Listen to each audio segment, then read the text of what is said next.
Alors bienvenue dans cette nouvelle vidéo. Cette semaine, j'ai envie de vous documenter un peu ma semaine de trading. Je ne sais pas si vous avez vu, on a vu un pic du pétrole, en tout cas à l'ouverture du marché. Là, j'ai une idée qui est hyper intéressante que j'ai envie de trader cette semaine vis-à-vis du contexte actuel. Donc suivez-moi sur Instagram et on est parti tout simplement pour la suite de la vidéo.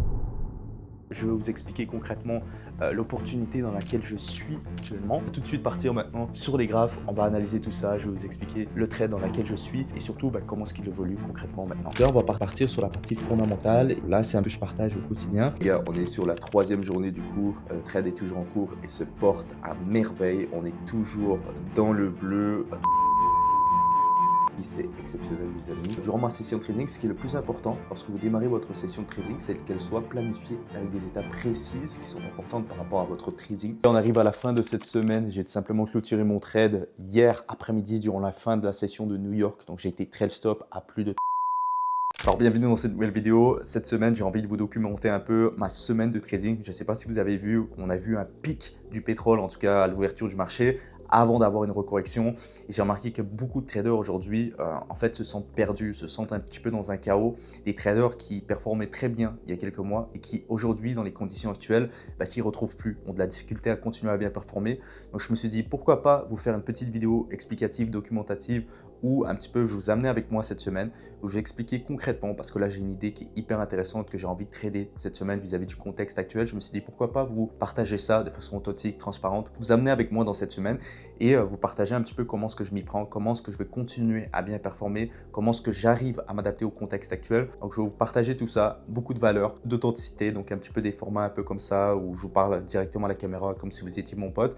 Et on va faire aussi beaucoup de contenu aussi, beaucoup. On va faire du contenu également sur l'ordinateur. Je vais vous expliquer concrètement l'idée, pourquoi est-ce qu'elle m'intéresse. J'ai aucune idée de comment est-ce qu'elle va se dérouler parce qu'on est début de semaine, je ne l'ai pas encore exécuté.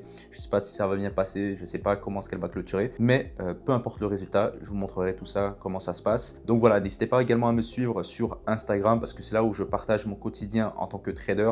C'est là où vous avez une proximité avec moi, comme si voilà, vous pouvez me contacter à n'importe quel moment en DM. Les DM sont toujours ouverts, ça me fait plaisir d'échanger avec vous. J'ai arrêté de poster sur Telegram parce que j'en ai marre, je sais pas, j'arrive pas tout simplement Telegram à connecter. Instagram, c'est beaucoup mieux pour moi, je vous partage ma vie au quotidien, mes opportunités, je peux répondre, je peux parler avec vous, donc franchement c'est plus cool. Donc suivez-moi sur Instagram et on est parti tout simplement pour la suite de la vidéo. On va se retrouver là sur les graphiques, je vais vous expliquer concrètement l'opportunité dans laquelle je suis actuellement et ensuite on va aller directement, je pense, sur l'ordinateur pour que je vous explique concrètement comment ça s'est passé. Là, tous les jours, vous avez le Discord, donc le Discord c'est avec les traders que j'accompagne en one-one, on est 6, avec moi on est du coup 7 et franchement ça me fait plaisir de vous partager ça parce qu'on est hyper actif là-dedans. Je partage au quotidien un peu toute mon avancée au niveau de mon trading au quotidien et je vois vraiment les traders évoluer dedans. Vous avez vu sûrement l'une des vidéos avec Clément aussi qui fait partie du groupe qui est aujourd'hui funded à 150K, donc franchement ça fait plaisir et on va tout de suite partir maintenant sur les graphes. On va analyser tout ça, je vais vous expliquer le trade dans lequel je suis et surtout comment est-ce qu'il évolue concrètement maintenant. Là on va partir sur la partie fondamentale. Là c'est un petit peu tout ce que je partage au quotidien et pour vous donner grosso modo un peu mon ressenti sur le marché actuellement, on peut voir que c'est un petit peu le chaos, c'est-à-dire que tout évolue très rapidement actuellement sur le marché et la chose la plus importante vis-à-vis de tout ça, c'est de comprendre actuellement c'est quoi le driver. Donc je pense que vous l'avez compris, la plupart des traders le comprennent, le driver actuel c'est la géopolitique, c'est actuellement le conflit militaire entre les États-Unis et l'Iran. En plus de ça, on a justement le blocage du détroit d'Ormuz qui est hyper important aujourd'hui, ça amène énormément de fluctuations par rapport au prix du pétrole et donc il y a plusieurs choses à comprendre vis-à-vis du contexte actuel. Donc voilà, là on est en début de semaine et on est dans un contexte où à l'ouverture du marché, le prix avait juste pump sur le pétrole. On va aller voir sur les graphes après, on avait touché les 120, un truc du genre, avant que on ait une grosse chute et que les prix finalement finissent par corriger. Et ça, c'était, je l'avais expliqué, c'est pété par rapport à toutes les économies mondiales qui commencent à se réveiller, notamment Macron qui intervient en proposant des solutions avec les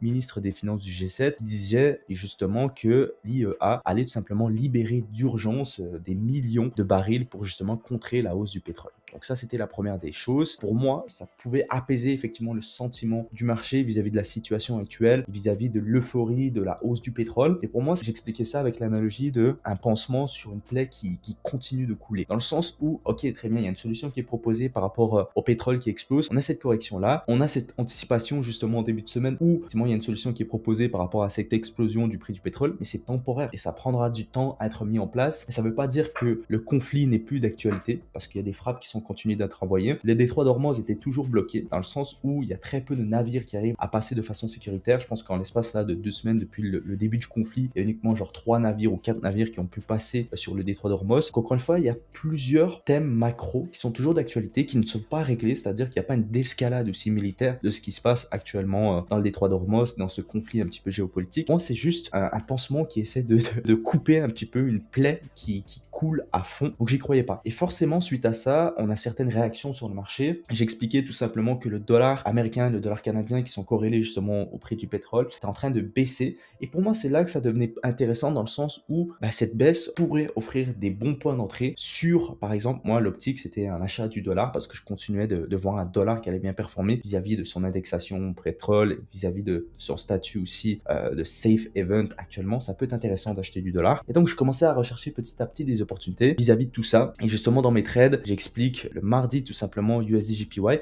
On arrive justement sur des points qui sont très intéressant. Là, on arrive sur la partie technique et on voit que on avait créé un nouveau point haut, on était arrivé sur la zone des 159 avant de recorriger sur la zone des 157,5 niveau Fibonacci, Golden Zone Fibo. Pour moi, ça devient super intéressant. Et ce qu'on peut remarquer là d'un point de vue technique, c'est qu'on a cette impulsion, on a la correction qui est créée justement mardi par rapport à la potentielle news comme quoi justement l'AIE, je pense que je l'ai dit bien, va justement libérer des stocks de pétrole pour faire baisser le prix du pétrole. C'est exactement ce qui s'est passé, donc très bien. Mais comme je vous le dis, ça change pas la perspective un petit peu général de ce qui se passe actuellement. D'un point de vue, il y a toujours des frappes qui sont envoyées. Le conflit, il n'y a pas de solutions qui ont été prises, il n'y a pas une d'escalade. Le détroit est toujours bloqué. Donc pour moi, c'est juste très temporaire et très court terme. Donc je me dis, je pense que ça peut être intéressant parce que de l'autre côté, le JPY pour moi n'est pas du tout intéressant, a perdu complètement son statut de valeur refuge. Et en plus de ça, ont une politique monétaire avec les commentaires de Madame Takashi il y a quelques semaines, comme quoi elle ne voulait pas augmenter les taux. Pour moi, ça devenait super intéressant. On va aller voir après par les graphiques. Ce que j'explique aussi, c'est que par la suite, j'ai ça et donc j'exécute en ordre d'achat direct. Et on peut voir que le prix finit par justement commencer à exploser très rapidement. Et ça montre exactement le contexte actuel dans le sens où on voit que le prix réagit très rapidement généralement. Donc on voit généralement des gros mouvements très rapides en l'espace de une journée. Donc je savais que soit ça allait continuer de baisser, tant pis, je me fais SL, ou soit on allait avoir une réaction très rapide. Et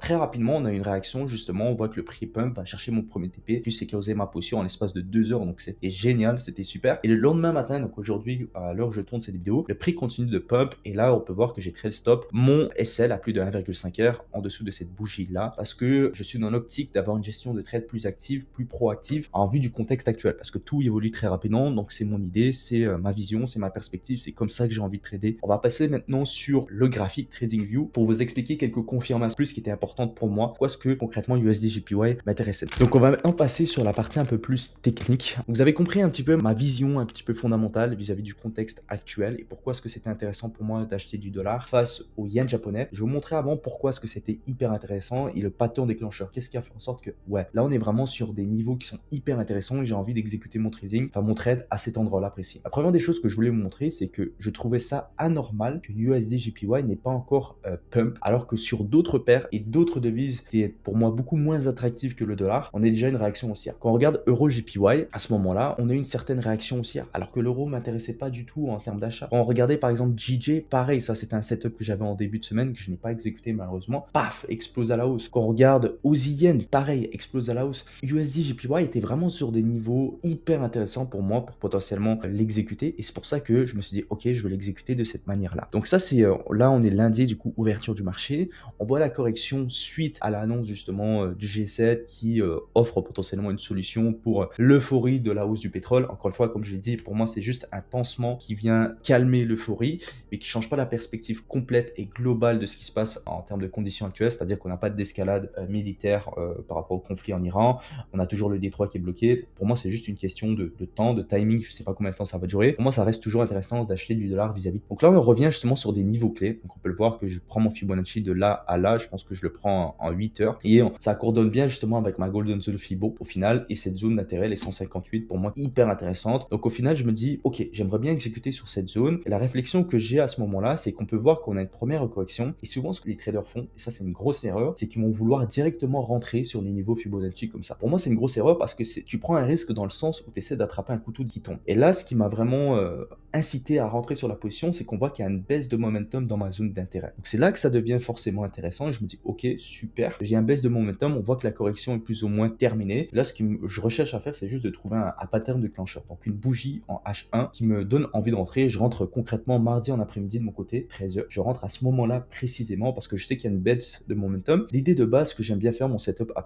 habituellement, c'est ça. C'est genre une correction comme ça, un nouveau point 1, BOS, un retour sur le niveau FIBO pour partir à la hausse. Vis-à-vis du contexte actuel, j'ai remarqué que c'est très compliqué d'exécuter ce type de setup que j'ai l'habitude de faire parce que tout part généralement très rapidement, dans un seul sens. Donc je me dis, vis-à-vis de ça, je dois ajuster mon trading. Et c'est ça que vous devez comprendre aussi si vous voulez continuer de bien performer dans votre trading, c'est que vous devez changer une métrique, pas la manière totale dont vous tradez, parce que ma manière n'a pas changé. Je vais chercher mes idées toujours de la même manière. J'ai toujours les mêmes réflexions sur la façon dont je rentre. J'ai toujours les mêmes réflexions sur la façon dont je place mon SL, mon TP, la façon dont je gère mon trade. Tout ça ne change pas. Je change uniquement une métrique de mon setup A+, c'est la façon dont je vais rentrer. J'ai l'habitude de rentrer sur des ordres limites. Là, je suis rentré sur un ordre d'achat direct sur une bougie H1. Donc ça, c'est mon pattern déclencheur. Et je me dis à ce moment-là, je me sentirais pas trop à l'aise, tu vois, de placer mon stop loss, genre juste en dessous ici. Je préfère laisser quand même un peu de bleed room, d'espace au niveau de mon SL vis-à-vis de la volatilité. Et au pire, si je me fais sortir, ça aurait été juste pas le bon moment et c'est complètement ok pour moi si je me fais sortir. Il n'y a pas de souci au niveau de ça. Et finalement, le prix réagit très bien à cet endroit-là. En l'espace de quelques heures, je peux déjà sécuriser mon trade à PE. Et là, le prix, comme on peut le voir, est déjà à plus de 2,63 de profit flottant. Donc franchement, c'est cool. C'est vraiment cool. Et mon TP, il a 3,7, je pense, de R. Là, j'ai pu trader mon stop juste en dessous ici. Donc dans tous les cas, je sécurise 1,5 R. Donc franchement, c'est cool. Et à voir l'évolution du prix, le prix est en train de pump. Je sais que là, on est quand même sur des niveaux qu'il faut faire attention. Niveau justement de résistance. Donc à voir comment le prix va réagir. Mais pour le moment, je suis OK avec mon trade stop. Et il n'y a pas de souci au niveau de ça. Et pour moi, c'est la meilleure décision que je peux prendre vis-à-vis du contexte actuel. Voilà un peu ma perspective, comment est-ce que je suis rentré, l'idée, techniquement, comment est-ce que j'ai rentré. Et c'est ça que vous devez tout le temps avoir en tête. Si vous n'avez pas la capacité de faire ce que je fais là au niveau de votre trading, vous n'aurez jamais la confiance pour bien performer et pour aller atteindre vos objectifs. Ça, c'est hyper important à prendre conscience. Donc, si vous avez des questions, encore une fois, envoyez-moi un petit message sur Instagram. Ça me fera plaisir de vous aider, de répondre à vos questions. Je ne vais pas vous manger. Donc, n'hésitez pas à m'envoyer également un petit message sur Insta si vous avez n'importe quelle question par rapport au contexte actuel, techniquement, fondamentalement. N'hésitez pas. Bon les gars, on est sur la troisième journée du coup, le trade est toujours en cours et se porte à merveille. On est toujours dans le bleu, à 3680 $ de profit, c'est exceptionnel les amis. Et tout simplement, j'ai pu trader mon stop un petit peu en profit, je pense que ça se voit. Je viens de me réveiller, donc là je vais démarrer dans quelques instants ma session de trading. Et honnêtement, pour ceux qui vont me demander, Henri, comment est-ce que tu t'organises? Est-ce que tu as un petit, je sais pas moi, rituel avant de commencer ta session de trading ou quoi que ce soit? Honnêtement, j'ai testé tout. J'ai testé tout ce que les influenceurs, les entrepreneurs disaient de faire, méditation, douche froide, réveil tôt, blablabla. Ça n'a jamais fonctionné pour moi honnêtement. La seule chose que je fais quand je me lève le matin, donc je fais ma session de trading le matin, là on est le matin, c'est un bon café, ça c'est super important, et avant de boire le café, prendre un grand verre d'eau. Une fois que j'ai ça, c'est bon, je suis prêt. Je rentre ici dans ma pièce et je commence ma session de trading. Et durant ma session de trading, ce qui est le plus important, lorsque vous démarrez votre session de trading, c'est qu'elle soit planifiée avec des étapes précises qui sont importantes par rapport à votre trading, qui vont vous permettre d'avoir un cadre. C'est ça le plus important. Parce que si vous n'avez pas de cadre dans votre session de trading, vous allez commencer à faire n'importe quoi. Et c'est là que ça devient dangereux et c'est là que vous n'avez pas de contrôle au niveau de votre trading. Donc c'est important. Quand je démarre ma session de trading, je fais exactement la même chose. J'ai des étapes bien précises que je suis à la lettre. Et donc voilà. Grosso modo, ce que je fais en premier, c'est que je regardais calendrier économique. Ensuite, c'est beaucoup de lecture avec des sources. Donc, j'utilise des sources comme ING, Investing. Ensuite, ce que je fais, c'est que j'envoie mon petit recap Fonda, tout simplement dans le groupe Discord. Bon les gars, on arrive à la fin de cette semaine. J'ai tout simplement clôturé mon trade hier après-midi durant la fin de la session de New York. Donc, j'ai été trail stop à plus de 3,32 R. Donc franchement, je suis content sur ce trade là parce que j'ai pu un peu vous documenter toute ma semaine, l'évolution du trade, même si on a eu quelques bugs à un certain moment avec la cam où le son a coupé, c'est pas grave. On va passer maintenant dans mon bureau tout simplement. Je vais vous montrer tout ça un peu plus en transparence, enfin pas en transparence, mais un petit peu comment ça a évolué, ce que j'ai fait concrètement pour vous clôturer un petit peu cette vidéo. Donc voilà, ça c'est mon trade du coup que j'ai partagé ce matin. Donc vous voyez ici 13 mars, voilà USD JPY clôturé TP partiel 3,32 R. On va aller sur les graphes juste après. Ensuite, j'ai fait un petit vocal, j'ai expliqué un petit peu ce qui s'est passé concrètement sur le trade. Maintenant, si on passe un peu sur les graphes, du coup, j'ai pu trail stop hier après-midi. J'étais connecté tout simplement sur les graphes et à un certain moment, le prix était genre sur la barre des 159,4. Donc, on était à 10 pips de mon TP final. Donc, je me suis dit, je vais trailer mon stop plus agressivement pour garder un risque et reward positif. Donc, je l'ai trailé à 159,3. Je me suis fait sortir juste avant la clôture de la session de New York, plus 3,32 heures. Franchement, je suis content. Et d'ailleurs, c'est la seule opportunité que j'ai exécutée sur le mois de mars. Enfin, j'avais un dernier trade aussi sur USD JPY que j'avais exécuté genre le dernier jour de février, que j'ai clôturé du coup la semaine dernière, enfin dès la première semaine de mars. Et ça, c'était le premier trade que j'ai exécuté sur le mois de mars avec plus 3,32 heures. Donc franchement, je suis content. Encore une fois, j'espère que cette vidéo très authentique, très transparente, avec beaucoup de valeur, vous l'aurez appréciée tout simplement. Si c'est le cas, mettez encore une fois le pouce bleu. Suivez-moi encore sur Instagram si vous avez n'importe quelle question. Je suis là pour vous aider. Je suis là pour que vous performez aussi bien sur les marchés. Donc n'hésitez surtout pas. Et sur ce, les amis, on se retrouve pour une prochaine vidéo. C'était Henri. Ciao, ciao.